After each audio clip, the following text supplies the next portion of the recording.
Welcome to Navigating Net Zero, where we explore the challenges and opportunities of taking climate action in the real world.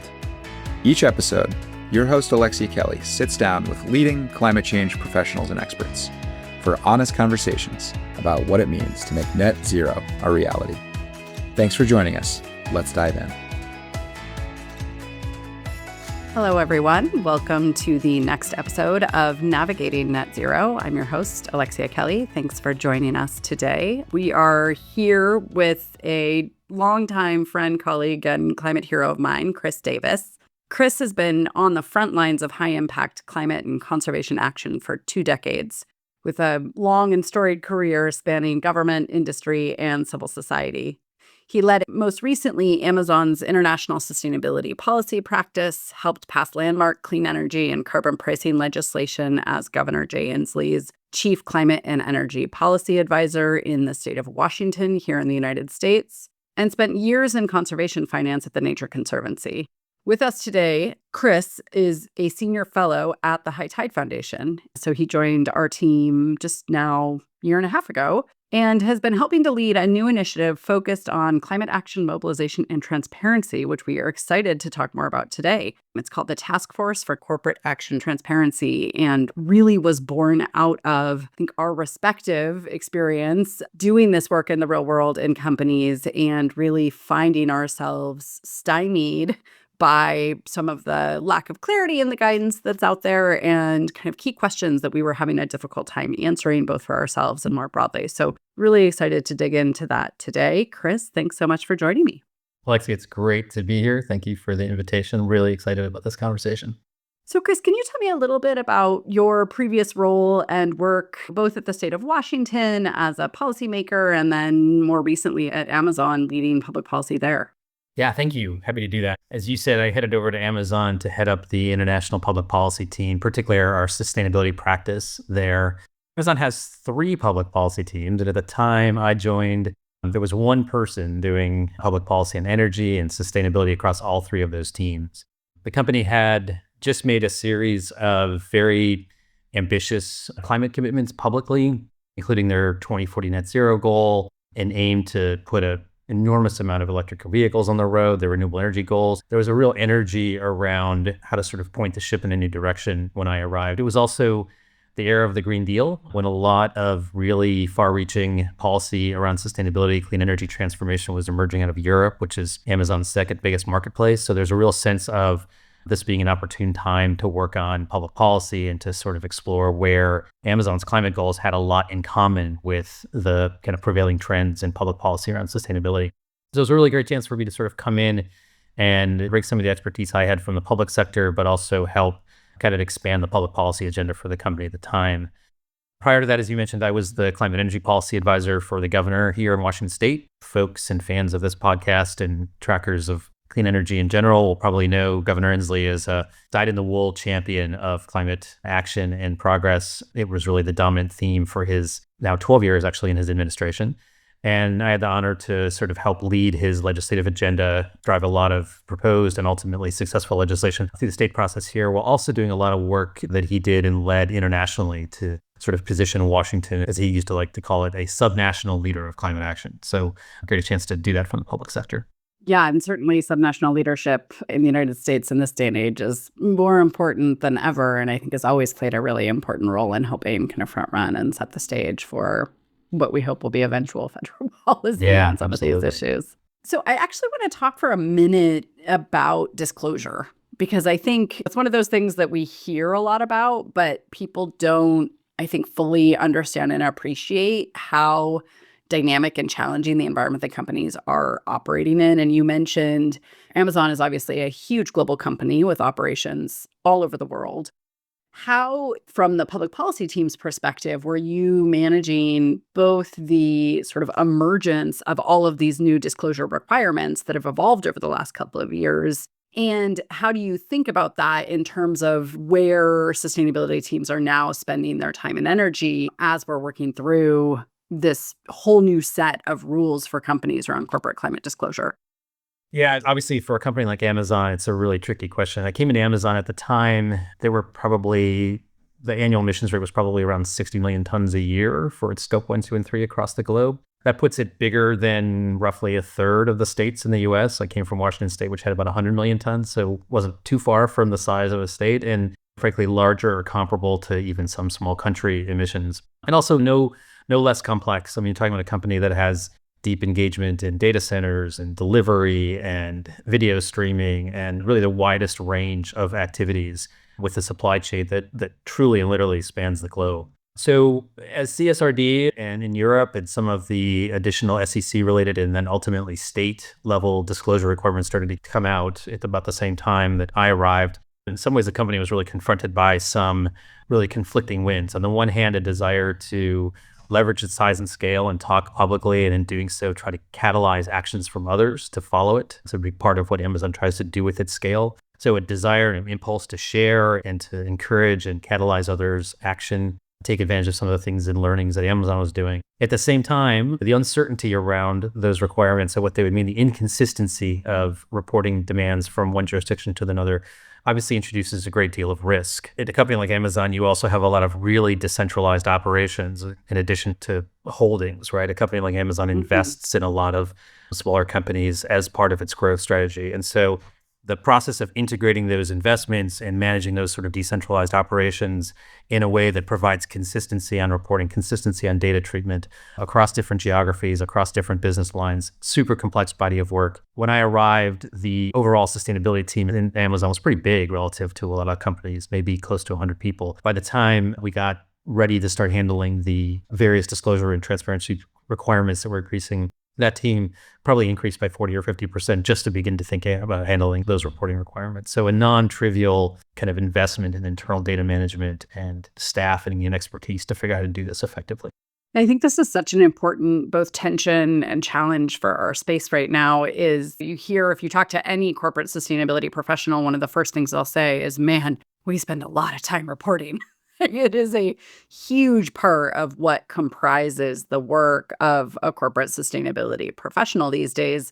But for every minute you're reporting, those are minutes that you're being pulled away from engaging internal stakeholders, from doing the deep thinking about decarbonization and your strategy and developing deals with your suppliers and really building those relationships and partnerships. And I think that question of just how do we balance the very real and incredible need for enhanced transparency and disclosure in what is still a really immature field by and large, with the fact that sustainability teams, even for teams as large as those at a company like Amazon, are stretched really thin across a huge number of reporting obligations and just things that they need to get done to do their job. So maybe could you just reflect a little bit from your perspective on how we strike that balance, particularly as a former policymaker, where our job as policymakers is really to bring that accountability and kind of help the public understand what's happening, help shareholders understand what's happening, and make sure that we're being thoughtful and strategic about how this information is supporting our broader policy objectives related to climate change. Yeah, they're great points. It's funny, I sometimes stand back and reflect how it is that my career led into a period of time that we're spending as much time thinking about accounting. I'm sure you do that from time to time as well. I once spoke to a graduate student class some years ago where you get the typical request at the end of the class of what should I be investing my time in order to stack the odds for finding a job. And my immediate impulsive response was looking at greenhouse gas accounting, which I said sort of whimsically and funny, but proved to be true on some level.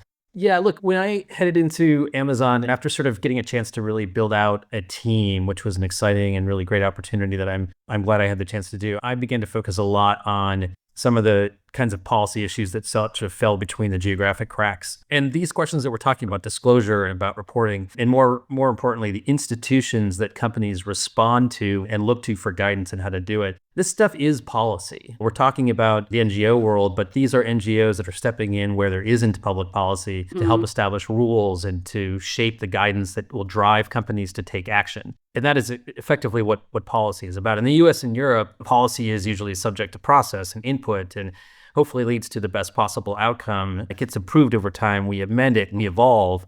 But these standards that are desperately needed by companies to reduce risk. And that's really what this is about, right? I mean, establishing standards by which companies can quantify and communicate and transparently reflect the work that they're taking in order to be able to credibly talk about it is about de-risking some of the aspects involved in that. And when government doesn't step up to do that, as it hasn't in the United States in the last number of years, NGOs have really taken that space over and put forward the guidance to do that. And shaping that work is very much like shaping public policy, which is why we took it over at the team. The challenge that NGOs have in this context is they're not accountable to broad constituencies. They don't have the resources to engage the public process in the way that we do in the public sector. They aren't equipped to operate at scale when they're in some ways a victim of their own success in terms of the number of companies that have in the last number of years turned and made these net zero commitments and then had to look to these guidance to figure out how to manage all that. And they aren't motivated to stay current or to be accountable to the fast changes that companies are taking to define what it is they can do. And so we've been left in this situation where the policy framework, so to speak, simply can't keep up with what the companies are doing. And that's creating risk. And ultimately that risk is keeping companies on the sidelines. Totally. And conversely, I think it's interesting because we're seeing a little bit of a shifting of the guard, particularly around transparency and disclosure, right? Where you're absolutely right that nonprofits have stepped into what has been fundamentally a regulatory breach. Like we haven't had regulations to govern either disclosure or, in most instances, the things we really need to do to address the climate crisis, like put a price on carbon and set binding and real emission reduction caps over time. And so that moment we're in right now is, I think, a challenging one for companies to operate in because, of course, you're always going to be responsive to a regulation, but that regulation may or may not be particularly clear, or it may not always be obvious. So in these early stages of kind of regulatory adoption, how do you see the voluntary and the emerging compliance space kind of working most effectively together in this transition period as we move towards more regulated disclosure environments? Well, I think that one of the things we're seeing is a lot of convergence of some of the things that have been happening in the voluntary market with what we're seeing sort of emerge in the compliance markets. It's always been the case, particularly in the carbon credits world, that the compliance markets have been larger than the voluntary market in terms of volumes and participation. So too have been the standards of what constitutes credible, legitimate action. Standards for what can be submitted into a compliance program have typically been different and in some cases stronger than what exists in the voluntary world. I think because of some of the changes that have happened, some of the critiques legitimate on how that voluntary market has evolved, the bar is raising on the voluntary side. We're seeing less daylight between the standards on the voluntary markets and those on the compliance side. We're seeing the compliance markets look to the voluntary markets for sources of capital, sources of credit, and for sort of merging of the guidance and the best practices in both of those worlds. And I think overall that's a good thing.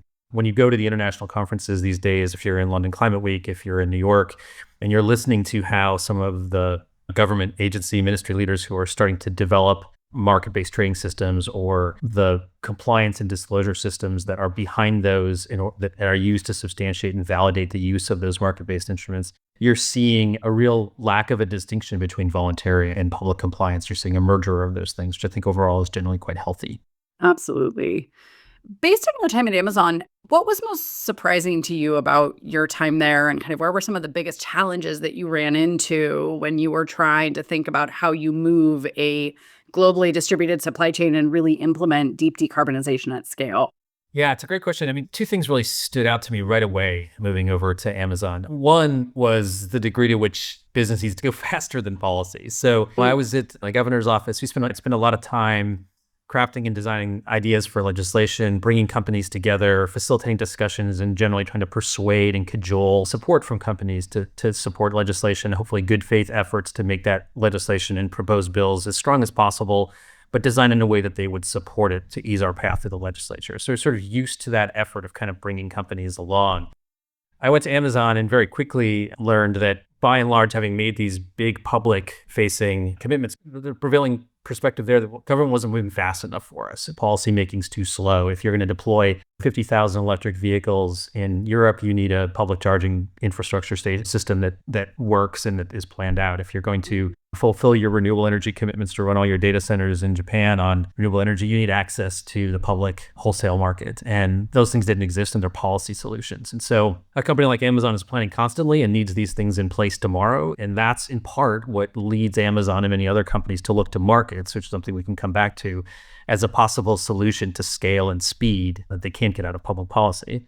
The second piece I would say is just really the challenge of making the business case for sustainability inside companies was a big learning and kind of a surprising eye-opening experience for me. And as advocates, as people that work in climate, and I certainly did this in the governor's office, we are given to say things like green is good for business and first movers get the spoils and shareholders and customers will reward you if you do all the right things. Sustainability pays for itself. And sometimes, in some instances, that's true enough. But when you're the last mile delivery procurement manager in Germany for a company who oversees vehicle procurement, that guy's not interested in your think tank study of how fast the cost of electrical vehicles is coming down or how reliable the batteries are.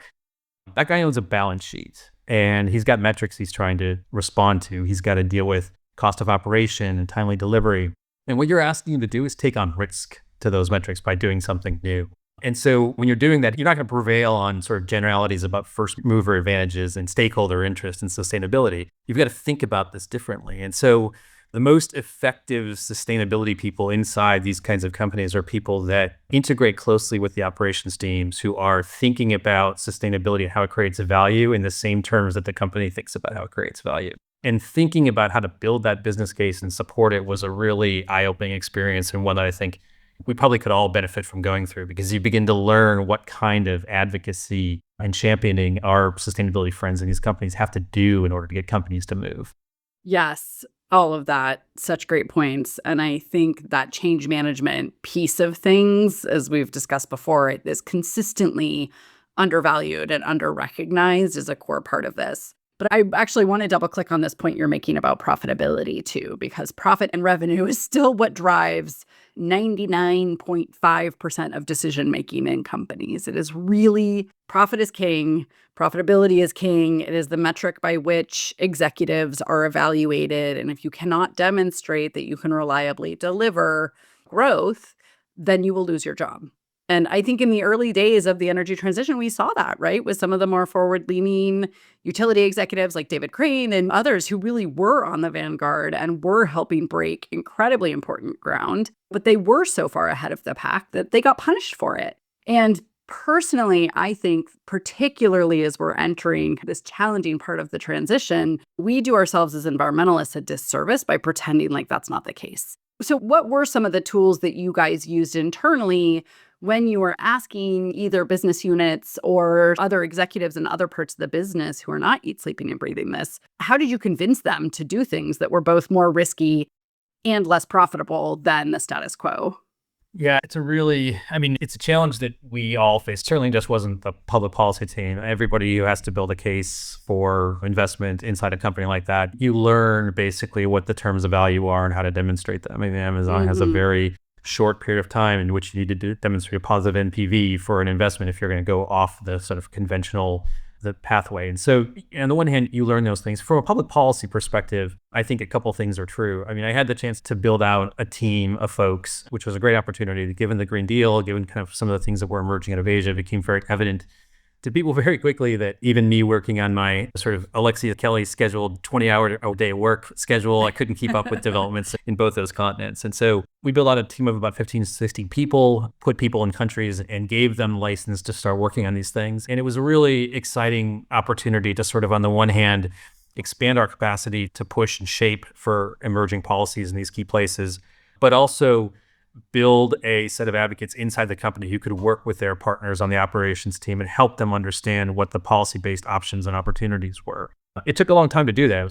It's not something that happens overnight. It's complicated work. There's no point in sort of putting together a star team if you can't put them on the field. So the next best thing we were able to do was, with those conversations, we were able to begin to turn that team into our external-facing advocate for Amazon's sort of policy issues that could advance Amazon's sustainability goals, which meant, for instance, when under the EU, the Commission launched a plan to expand an electric vehicle standard for delivery trucks. This is a thing that's probably going to introduce uncertainty, raise costs for both Amazon and its suppliers.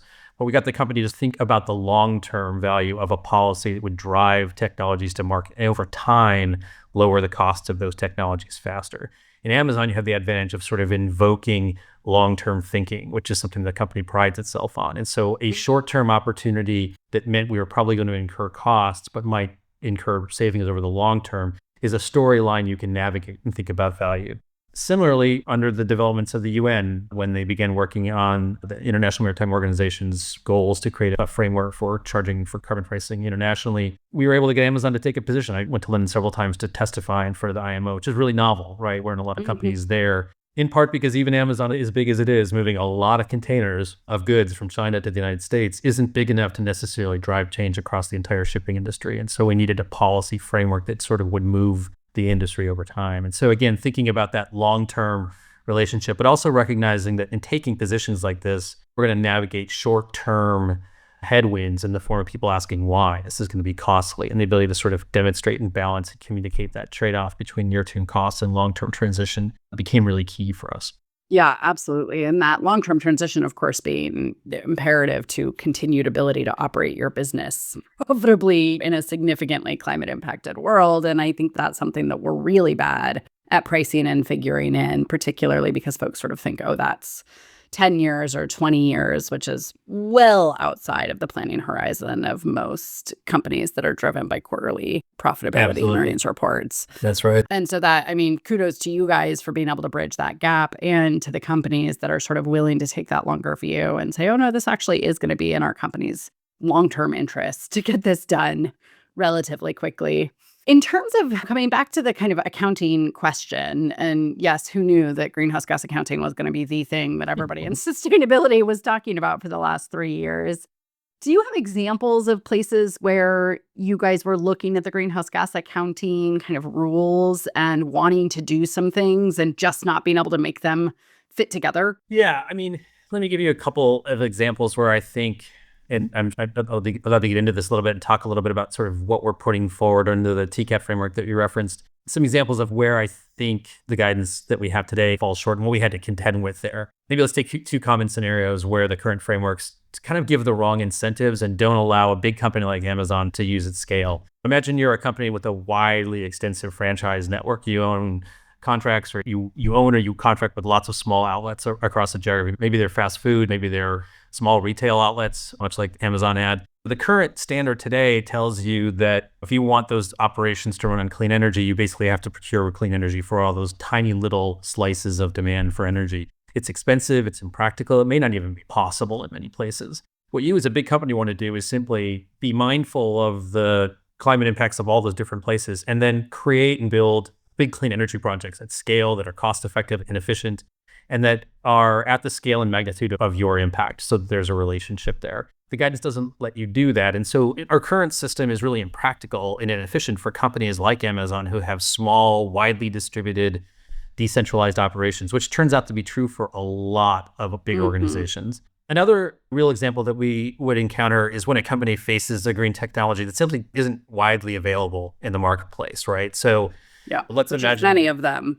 Absolutely. I mean, let's imagine you're a builder of warehouses or data centers, and you're putting a lot of them up in the world, and you need cement and concrete to do that. But there's a handful of sources of Korean cement, and most folks following this podcast will know it's a very high greenhouse gas intensive commodity. You also can't move it around very well. If you find a great supplier in Arkansas, you're sure as heck not going to put it on a truck and take it to Massachusetts where you're building your facility. So you need access to those technologies around, and we simply don't have it.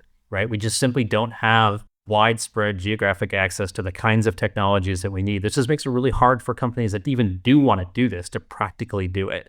What's the solution in this situation? Again, the solution could be the opportunity to invest in singular places where you help these new technologies scale up quickly, even if you're not the one buying all that cement and concrete off those facilities, and being able to match that with the locations where you are doing that. Again, it's a common problem to a lot of our sectors, and it's a solution that's solved by markets. Can we do this? Are there challenges to doing this? Are there risks to doing this? Sure. And that's why we have emerging platforms, really robust accounting systems, folks like our friends at the Center for Green Market Activation who are really thinking through the complexities of how to make this work.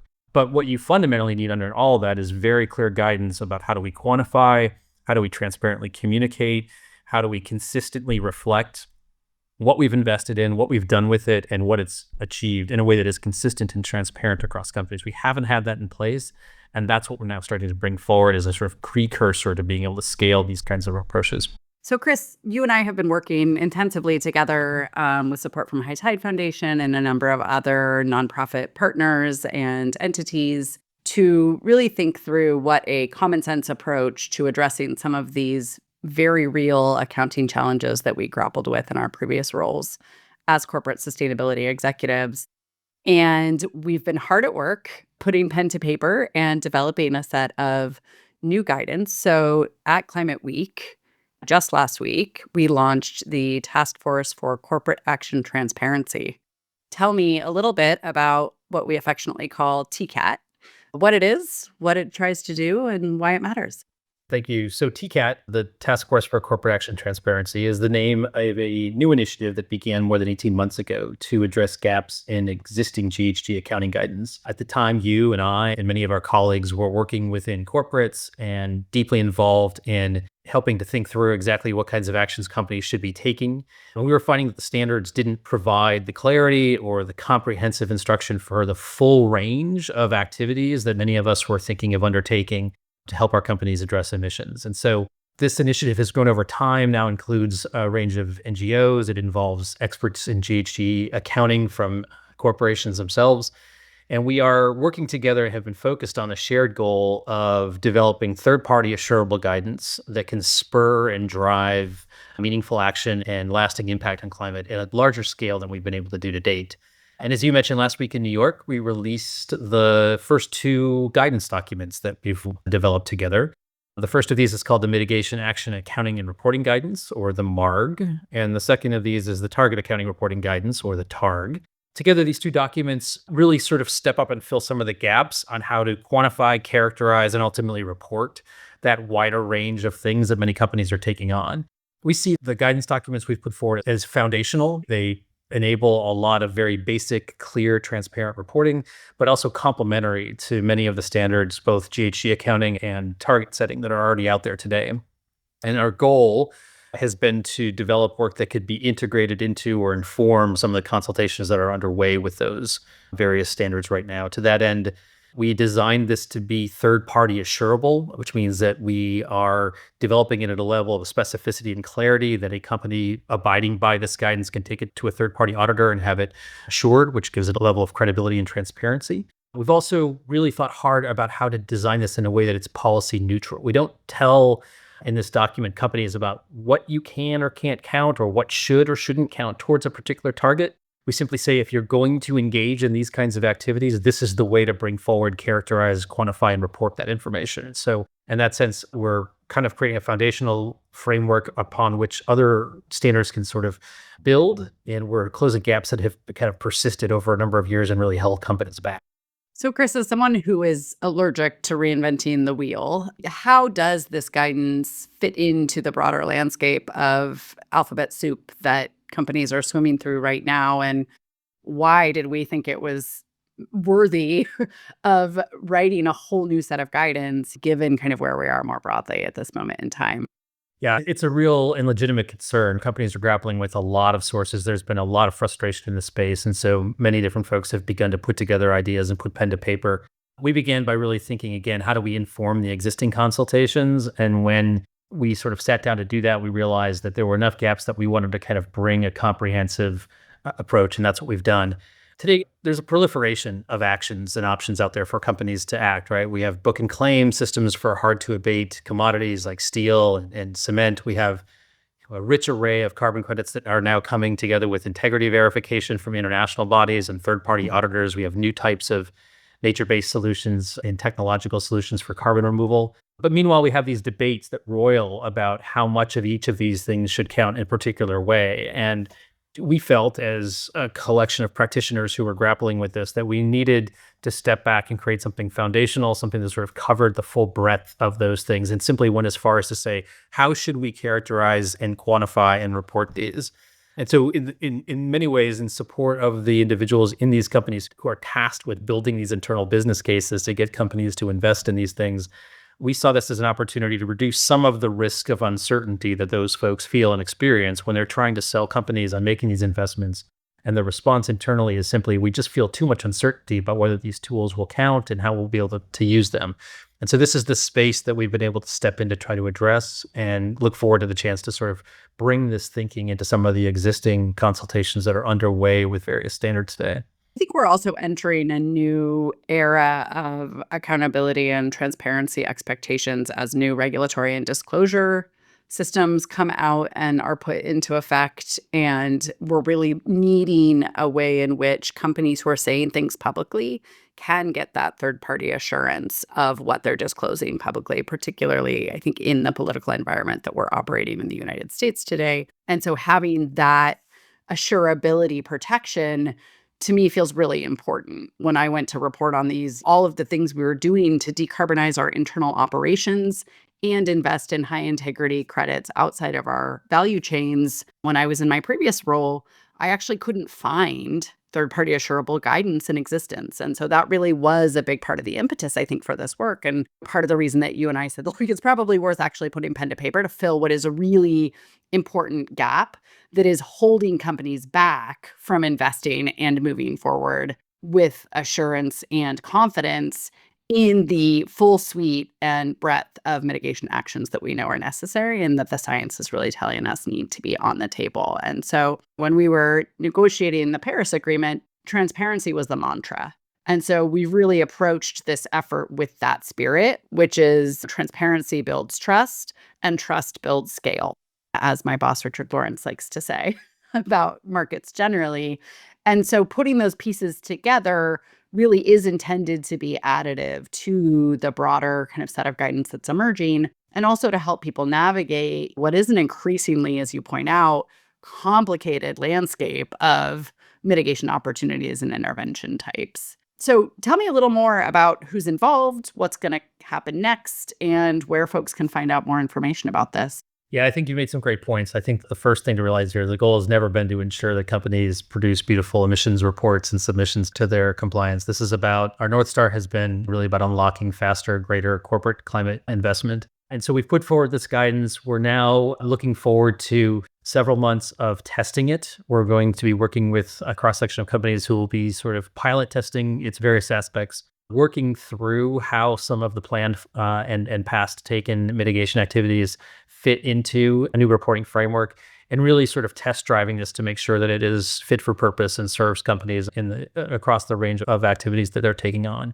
That effort is sort of shaped and influenced by a couple of different groups, starting with our secretariat, which is housed here at High Tide. We have a senior advisory body who's been put in place, folks from across the GHG accounting community, the NGO communities, civil society, who are kind of helping us think through the rollout and implementation of this and helping to shape the guidance as it evolves with this feedback. We're fortunate to have the support of a list of endorsing ENGOs, groups that are working, again, across a wide range of climate action, corporate climate action, and voluntary activity that are going to help ensure that just fundamental aspects of integrity and clarity and transparency continue to be built into this from the get-go. And then we've got our pilot partners who themselves are obviously going to give us the proof points to make sure that this is both a tool to facilitate transparency and accountability, as you've said, that it in fact actually does lower the risk that those folks are asking their corporations to take on by providing the clarity that once they make an investment in these new instruments, it can be used and it can be recorded. They can hand it to an auditor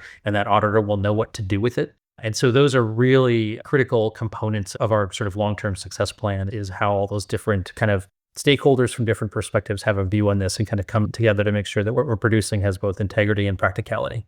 Absolutely. And I think the initiative, as you noted, is very intentionally designed, kind of taking a page out of other initiatives that have been successful at addressing these types of gaps in the market in the past, like the TCFD or the Task Force for Climate-Related Financial Disclosures, where they stood up a limited-term task force of international experts to develop what was a fairly new and technical set of guidance that then various regulatory bodies around the world have pointed to and said, yes, this is the best practice way to do this today. And so the goal is for TCAD, as I understand it, to play a really similar role to that of TCFD. It's not attempting to stand up and be a new long-term standard-setting body necessarily. What it's really trying to do is stand up and address this critical gap so that companies continue to move forward and stop sitting on the sidelines because they just don't have the disclosure and transparency guidance that they need in order to actually report well on the various actions that they're taking. Is that right? Yeah, that's a great way to put it. I mean, I think in the early days, we were able to generate a lot of concerns from companies, a lot of admiring the problem, a lot of really articulate expressions of what's missing, what can't we do. Until we sort of pulled that together into an affirmative framework, this is what we would need in place to be able to do these additional things.